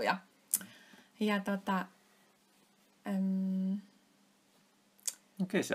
Mitäs me kesällä sitten kesällä niin kuin yleensäkin mä lähdin meidän kesämökille lasten kanssa ja Henrik lähti sitten meidän mukaan ja mun oli vähän pikkasen äidille vaikea selittää, että miksi tämä tyyppi on meidän mukana, että me ei siis seurustella, että hän on vaan mun ystävä ja me rukoiltiin niin paljon, että me haluttiin rukoilla rauhassa. Me pystytettiin teltta pihalle, että me saadaan rukoilla siellä rauhassa. Ja niin me rukoiltiin ja myöskin yläkerrassa sitten, jos oli vähän kylmempiä ilmoja, niin rukoiltiin yhdessä. Ja siellä yhtäkkiä Jumala alkoikin näyttää meille erilaisten rukouksessa nähtyjen mielikuvien kautta, että hän erottaa meidät myöhemmin. No, syksyllä. Syksyllä. Ja sitten hän myöskin yhdessä rukoushetkessä hän sanoi meille näin, että ensi vuonna minä aloitan minun nimeni kirkastamisen. Se jäi meille kummallekin todella vahvasti mieleen, että Jumala puhuu tämmöisen asian, mutta mä en mitenkään ymmärtänyt. Mä ajattelin, että miten niin ensi vuonna, että koko ajan Jumala kirkastaa itseensä ja nimeää niin kuin asioiden ja tapahtumien ja ihmeiden ja merkkien kautta. Että mä en niin kuin ymmärtänyt sitä. Ja Se oli siinä mielenkiintoista. Siinä oli sitten yksi kerta, kun hän puhui silloin kesällä mielikuvan kautta, mistä mä ymmärsin, että minä tulen luopumaan uskossa jossakin yhdessä asiassa, mutta minä tulen saamaan sen takaisin. Ja en minä tietenkään saanut Herralta vastausta, että mikä se asia on, mutta syksyllä jostain syystä minä en enää uskonut siihen, että Helena on minun vaimoni. Ja tosiaan mä lähdin sitten, tai Henrik lähti sitten sitä, oli muutaman päivän meidän kanssa siellä mökillä ja lähti sitten Espooseen meidän asunnolle ja mä jäin yksin lasten kanssa lomalle ja sinne mökille sitten. Ja no siinäkin aikana, kun mä olin siellä mökillä, niin Jumala puhui mulle ihmeellisiä asioita, mutta sitten kun mä tulin kotiin, niin yhtäkkiä musta vaan tuntui siltä, että onpa omituista, että mä nukun ton ihmisen kanssa samassa sängyssä. Ja sitten mä niin kuin sanoin sen ääneen, että Henrik, että musta tuntuu vähän kummalliselta, että me nukutaan niin kuin yhdessä. Ja Henrikhän siihen, että ai jaa, tuntuuko sustakin, että niin mustakin tuntuu. Ja sitten mä petasin ihan kiltisti sen entisen patjan sinne Henrikille sinne lattialle. Ja mä vallotin sen mun 120-senttisen sängyn aivan yksin. Ja musta oli niin ihanaa, kun mä sain viimeinkin olla taas rauhassa ja sillä ei niinku, ihan niin kuin yksin, vaikka hän olikin siinä mun kanssa. Ja Jumala oli siinä aikana mulle, kun mä olin siellä mökillä, niin puhunut, että mun täytyisi hakea lapset Helsingin kristilliseen kouluun. Ja siinäkin oli omat taistelunsa, että mä sitten siihen suostuin. Mutta lopputulos oli se, että sitten syksyllä lapset pääsi sinne Jakomäkeen Helsingin kristilliseen kouluun. Ja mä sitten tajusin, että mun pitää muuttaa. Ja siinä oli sitten semmoinen vaihe, että me päätettiin, että Henrik muuttaa sitten omaan asuntoon. Ja meillä ei ollut mitään riitaa missään vaiheessa, ei koskaan minkäänlaista. Ja sitten sopivaan saumaan, kun mä sitten ihmeellisesti sain asunnon, sekin on oma tarinansa, niin sopivaan saumaan sitten meidän yksi ystävä lähtikin puoleksi vuodeksi pois Suomesta, ja Henrik muutti sitten sinne ystävän kalustettuun asuntoon. Ja niin, sain asunnon sitten Vuosaaresta, että se oli sellainen erämaa tukikohta, kyllä niin voi sanoa, että kyllä huudettiin Herraa siellä, mihin on Jumala kadonnut, mutta kaikilla on tarkoituksensa. Ja sä olit tosi yksin. Voi että, kyllä olin yksin. Nyrkkipyykillä pesin pyykkiä, kun ei ollut konetta eikä kukaan auttanut. Kyllä tuntuu siltä, että missä on Jumala. Ja mä taas mä sain ihanan asunnon, mä sain oman makuuhuoneen ja mä sisustin sen oikein ruususkammariksi. Mä ajattelin, että tää on nyt se mun neitsykammari, missä mä haluan niin kuin yksin olla. Ja ihanaa, että mun elämässä ei ole enää ketään miestä. Ja ihanaa, että mä saan olla yksin ja voi että se tuntui ihmeelliseltä. Ja sitten kun mä jäin yksin, niin sitten Jumala alkoi hoitamaan mun haavoja ja mä mun yhden ystävän kanssa sitten paljon rukoiltiin ja itkinkin ja Jumala niin kuin hoiti mua mun edellisistä ihmissuhteista. Ja tätä tämmöistä vaihetta kesti semmoisen 6 viikkoa ja sitten mä tänä 6 viikon aikana mä myöskin tapasin 2 pariskuntaa, josta toinen oli, että ne oli niin kuin, toinen niistä oli aikaisemmin ollut naimisissa ja sitten ne oli mennyt niin kuin uudelleen naimisiin. Ja mä ihmettelin, että miten ne voi elää noin lähellä Jumalaa, jos ne kerran elää niin hirvittävässä synnissä, että ne on niin kuin noin vaan mennyt uudestaan naimisiin, vaikka voidaan monen Jumalan sanan kohdan kautta tulkita, että se ei ole oikein, ainakaan jos toinen ei ole pettänyt toista, niin mä ajattelin, että miten voi olla mahdollista. Sitten mä tutustuin myöskin yhteen pariskuntaan, josta tämä vaimo oli 10 vuotta vanhempi kuin mies, ja sitten tälle vaimolle Jumala oli sanonut, että minä annan sinulle 10 vuotta nuoremman miehen korvauksiksi menetetyistä vuosista, kun hän oli ollut myöskin tämmöisessä surullisessa avioliitossa. Ja jotenkin niin kuin näiden kautta mä ajattelin, että onpa erikoista, että no ehkä Jumalalla sitten joskus voi mullekin joku olla. No sitten tämmöinen vaihe kesti, just kun sanoinkin, niin 6 viikkoa ja sitten sen jälkeen mä olin 1 päivä töissä ja mä sielläkin niin kuin olin vaan rukouksen hengessä ja siinä niin kuin mielessäni sanoin Jumalalle, että ihanaa, että mä saan olla vapaa niin kuin kaikista mun edellisestä ihmissuhteesta. Että ihanaa, että mä saan olla vapaa, että kiitos Isä. Ja sitten yhtäkkiä siinä samassa Jumala puhuu mulle ja sanoo, että no niin Helena, että nyt sinulla on lupa rakastaa Henkkaa.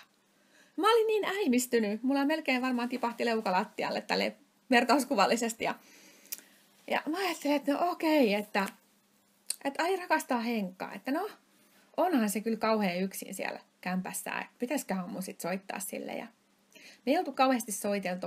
Me oltiin kyllä lähetetty toisillemme tekstiviestejä näin, pidetty yhteyttä, mutta mä ajattelin, että no ehkä mä sen nyt kutsun sit mun luo kylään. Ja oli sitten jotain 2004 vuoden joulukuu, kun mä sitten soitin hänelle, että sä voit tulla käymään mun luona kylässä. Ja no Henrik tuli sitten mun luokse kylään ja se oli sitten ensimmäinen ja viimeinen ilta, kun mun lapset oli pois kotoa yötä ja hän oli isällänsä yötä. Ja sitten me saatiin olla 2 ja juteltiin. Ja silloin mä vasta kerroin, että minkälaista mun elämä oli ollut ennen tätä meidän tapaamista, minkälainen mun avioliitto oli ollut. Ja Henrik kertoi myöskin edellisestä seurustelusuhteestaan. Ja sitten keskiyöllä yhtäkkiä mulla tuli semmoinen olo, että mä sanoin Henrikille, että haluaisit sä opettaa mulle valssia. Ja niin me siinä sitten valsattiin. Ilman musiikkia keskellä yötä täällä Rivari-asunnossa. Sitten Henrik lähti sitten kotiin ja sitten seuraava kerta, kun me tavattiin, oli sitten vähän ennen joulua 2004. Ja mä tiesin, että Henrik on kertausharjoituksissa ollut ja pitkällä leirillä metsässä. Ja sitten mä ajattelin, että kun hän tulee sieltä, että ehkä mä pyydän sen käymään tässä meillä. Että onhan sillä ollut varmaan aika rankka viikko siellä. Ja mä soitan, että voit se tulla käymään tässä meillä. Ja sitten kun hän tuli, niin jotenkin mähän olin ajatellut, että mä en ikinä aina halua mitään sitä samaa, mitä meillä oli ollut. Että tämä on mun elämä ja että me ollaan täysin erillisiä ihmiset. Voidaan olla vain ystäviä keskenään. Mutta sitten mä sanoin Henrikille, että okei, että mä jotenkin tein tämmöisen myönnytyksen, että no okei, sä oot niin väsynyt, että sä voit mennä tuonne mun neitsytkammariin, niin mun sänkyyni makaamaan, missä oli ihana ruusupäiväpeitto. Ja no Henrik menee sitten sinne makaamaan ja sitten yhtäkkiä mulle tulee semmoinen olo, että voi että mä haluaisinkin mennä tuon ihmisen kainaloon niin kuin mä silloin aikaisemmin olin. Ja sitten mä menin siihen Henrikin kainaloon pötköttelemään ja yhtäkkiä Henrik avaa suunsa ja rupeaa puhumaan. Joo, mä sanoin. Siinä oikeastaan se on jännä, mikä ton prosessissa sai sitä aikaiseksi. Kun Helena kertoi mulle sitten muutamia viikkoja aiemmin, oli kertonut, että Jumala on alkanut on parantanut häntä, hän on parantanut hänen edellisestä suhteestaan. Ja sitten silloin mulle tuli mieleen, että Jumala, sähän puhuit silloin, että Helena on mun vaimoni, että voisiko se sittenkin pitää paikkansa. En mä tiedä, mulle vaan tuli takas sellainen olo, että olisiko se sittenkin totta. Ja sitten kun Helena tuli siihen mun kainaloon, ja sitten mä sanoin Helenalle ihan näin, että muistatko sä Helena silloin tammikuussa, kun sä olit siellä parkkihallissa ja mä halasin sua ja mä kysyin sen jälkeen, kun sä lähdit siitä, että miksi sä lähetät Herra mua Helenan luokse ja mikä Helena on minulle. Ja Herra silloin sanoi minulle, että vaimo. Ja mä sanoin siihen Henrikille, mä nousin itse asiassa istumaan, nojasin seinään ja mä kattelin siinä vähän. Mä sanoin, että olipa aika hyvä ajoitus, että sä nyt ton mulle kerrot. Nimittäin siitä päivästä niin kuin toissa yönä, aamulla itse asiassa, mä heräsin sellaiseen asiaan, että mä olin niin kuin prinsessa Ruusunainen olisi ollut 100-vuotisessa unessa ja mä heräsin siihen, kun mä avasin mun silmät, niin Jeesus sanoi mulle 3 kertaa, että se on Henrik, se on Henrik. Se on Henrik. Ja kun mä avasin mun silmät, mä tajusin, että ai Henrikko on mun aviopuoliso vai? Ja sitten mä olin vähän, että no joo, että oho, että olispa aika erikoista. Ja sitten mä niin kuin ajattelin, että no, katsotaan. Ja sitten kun Henrik sanoikin yhtäkkiä, että Jumala oli puhunut jo vuosi sitten hänelle, että mä olisin hänen vaimo, niin sitten mä vähän niin kuin koputeltiin siinä toisiaan, että hei, kuka sä oikein oot? Että, mitäs mun pitäisi ajatella? Mitä mun pitäisi susta oikein ajatella? Ja me sitten ajattelin, että no ei nyt siis todellakaan nyt rynnätä mihinkään seurustelun tässä, että rukoillaan nyt tätä asiaa ja niin kuin mietitään. Ja siitä sitten Henrik lähti kotiin ja bussilla ja sitten hän soittaa mulle siitä matkalta. Matkalla mä sitten näin näitä joulukuvailmia, mitä on ikkunoissa joulun aikoihin. Sitten mä tuli mieleen se uni, minkä Helena oli nähnyt niistä joulukuvailmista. Mä kerron Helenalle sen, että mä näin näitä joulukuvailmia. Tarkoittaisiko Jumala nyt juuri tätä aikaa, mitä me nyt just käydään läpi? Sitten mä olin ihan, että aika mahtavaa, että Jumala jo silloin helmikuussa mulle näytti, että joulukuussa, kun on näiden joulukuvailmien aika, niin silloin me alamme askartelemaan tätä meidän yhteistä parisänkytulevaisuutta. Että se oli mulle ihan täysin selvä se uni, että sitähän tämä niinku tarkoitti.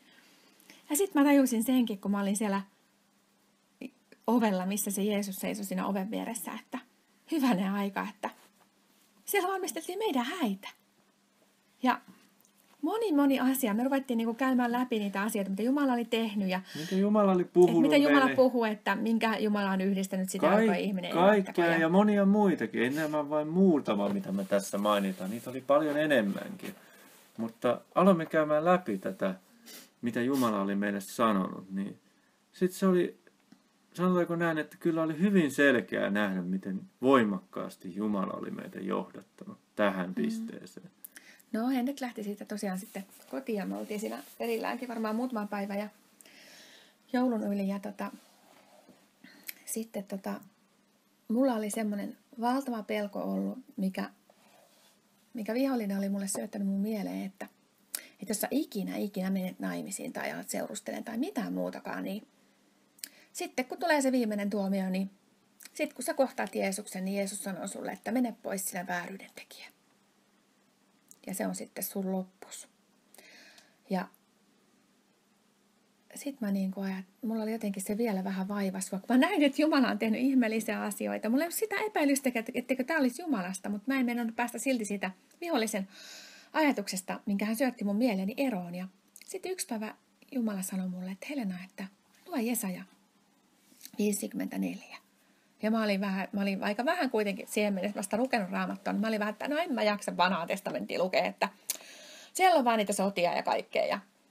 Ja monta kertaa mä koin, miten Jumala sanoi mulle, että Helena, lue Jesaja 54.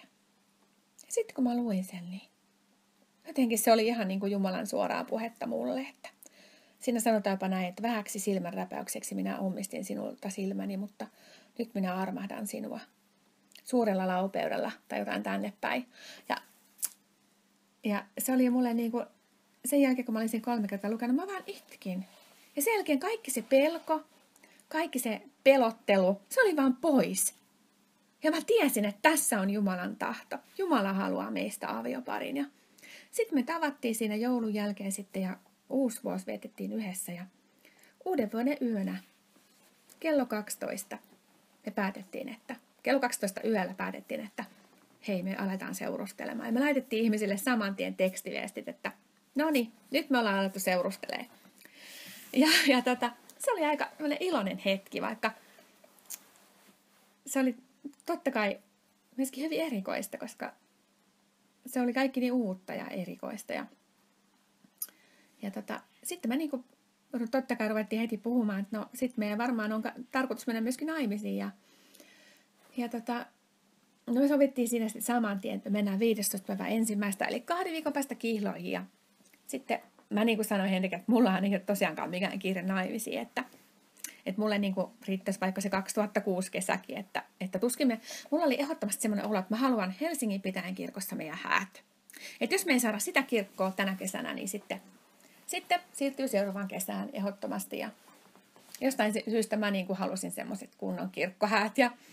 Ja sitten loppiaisen jälkeen mä niin kuin aamulla, oliko se nyt sitten 7. päivä ensimmäistä kello 8, mä ajattelin, että no mäpä soitan sitä kirkkoa, että kysytään, mikä siellä on tilanne. Ja sieltä vastasi nainen puhelimeen ja sanoi mulle, että kuule, että täällä olisi 2 peruutuspaikkaa, että kumman sinä näistä haluaisit. Ja mä ajattelin, että no kävipäs helposti ja valitsin niistä sitten toisen. Ja kaikki koko tässä hääjärjestelyssä kävi niin helposti. 28.5. oli sitten meidän hääpäivä tulossa. Ja sitten mä löysin mekon helposti, me löydettiin sormukset helposti. Me saatiin hääjuhlapaikka siitä kirkon vierestä oleva pappila. Ja se oli hauska, koska sitten vasta muutaman vuoden päästä, kun me oltiin oltu jo monta vuotta naimisissa, niin mä luin jostain lehdestä, olisiko se ollut Vantaan Sanomat lehdestä, että 7. päivä ensimmäistä on joka vuosi ensimmäinen päivä, jolloin helsinkiläiset voivat soittaa Vantaan kirkkojen peruutusaikoja. Eli mä siis ihan Jumalan vaikuttavana soitin juuri oikeana päivänä, juuri oikeaan aikaan. Muuten se ei olisi mitenkään ollut mahdollista saada niin suosittuun hääkirkkoon. Joo, vuosien jonot siihen kirkkoon.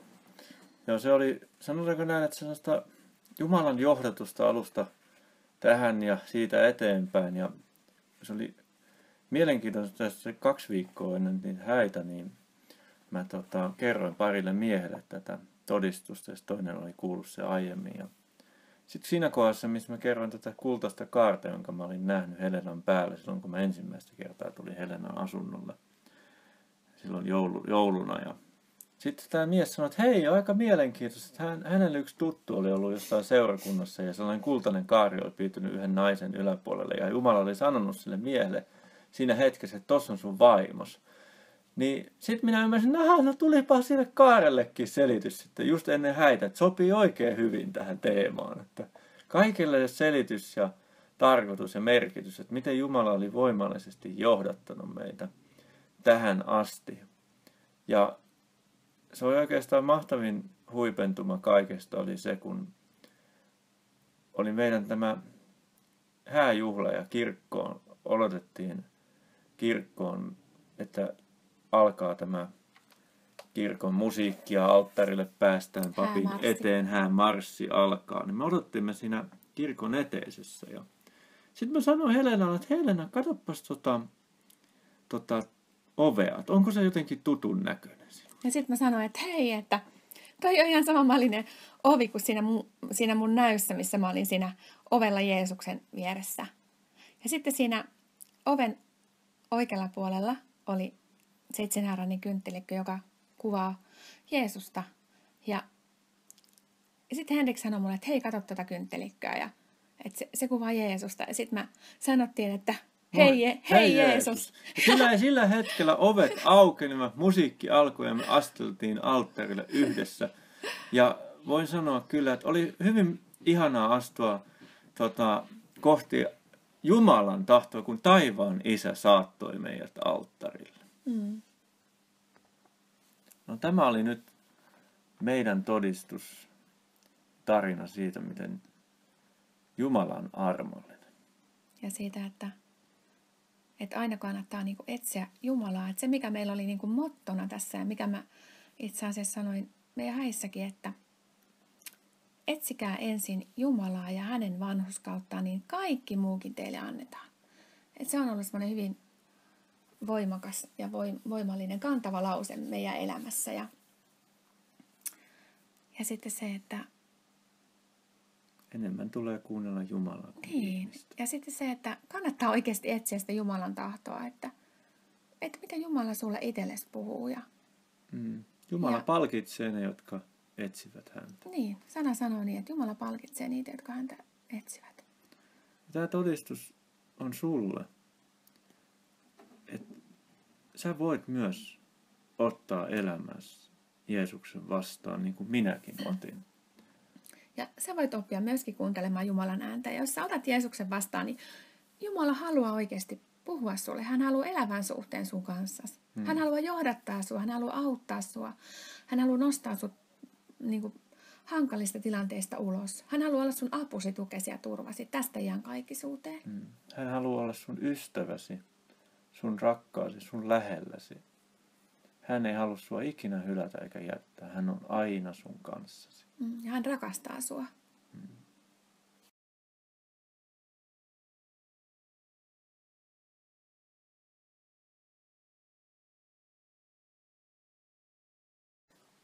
No niin, loppusanaksi. Mitäs tähän nyt voisi vielä sanoa? Olemme nyt olleet nauhoitushetkellä yli 10 vuotta naimisissa ja vuosi 2015 on nyt menossa. Ja voi sanoa kyllä, että Herra on ollut todella uskollinen ja hyvä. Edelleenkin hän johdattanut meitä. Ja edelleenkin hän on ollut meidän kanssamme, hän on auttanut meitä silloinkin ja hän auttaa edelleenkin meitä. Silloin kun Helenan tapasin, niin en olisi voinut uskoa, miten hyvän vaimon siitä itselleni saan. Helenassa oli todella kaikki ne, mitä ikinä mulla oli sydämessäni ollutkaan, minkälainen olisi hyvä vaimo.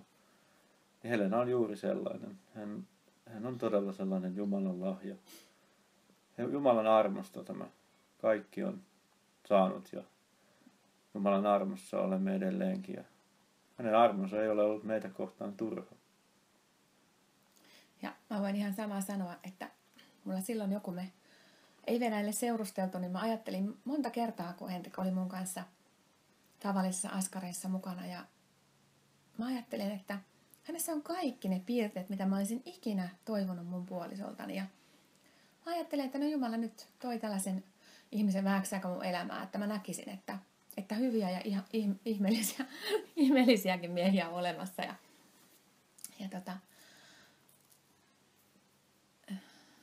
Jumala on ollut uskollinen ja totta kai meidän avioliiton alkuvaiheessa mähän olin hyvin rikkinäinen siitä edellisestä suhteesta ja haavoitettu, niin totta kai oli myöskin semmoisia vaikeita asioita, mitkä niinku, mun oli ehkä vaikea luottaa, vaikka mä luotin häneen, mutta silti mulla nousi niitä kipuja sieltä menneisyydestä ja niitä sitten yhdessä käsiteltiin ja rukoiltiin ja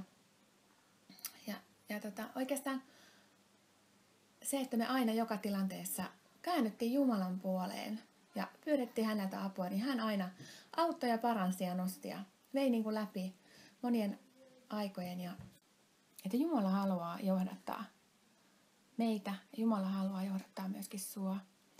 Että oikeastaan se on siitä kiinni, että ollaanko me valmiita kuulemaan hänen ääntä. Että Jumalahan me haluaa meille kyllä puhua, jos meillä vaan on aikaa hänelle. Ja se, että kun me rukoillaan ja ollaan oikeasti rukouksessa ja luetaan hänen sanansa, niin silloin Jumala alkaa meille puhumaan. Että jos me laitetaan kaikki muut asiat Jumalan edelle, niin vaikea meidän silloin on kuulla Jumalan ääntä. Ja tämänkin mä oon ihan oman kokemuksen kautta näiden 10 vuoden aikanakin oppinut, että se Jumalan suhde tarvitsee aikaa. No, tällä hetkellähän meillä on 3 lasta yhdessä ja me Helenan nämä omat tyttäret hän ovat muuttaneet pois ja saamme nyt normaalia perhe-elämää vietämme yhdessä. Ja 2 supersöpöä kissaa on tullut tähän perheeseen. Niin, meillä on näitä karvaisia kavereita myös tänne mukaan tullut. Ja Jumala on ollut uskollinen ja hyvä. Ja on ollut mielessä tämä kaikki todistus monta kertaa kertoa eteenpäin ja jakaa. Ja olemme sitä jakaneetkin ihmisille, mutta nyt halusimme tuoda tämän ihmisille saatavaksi ja ihmiset voisivat virvoittua ja rohkaistua ja siitä, mitä Jumala voi tehdä ja mitä Jumala voi johdattaa.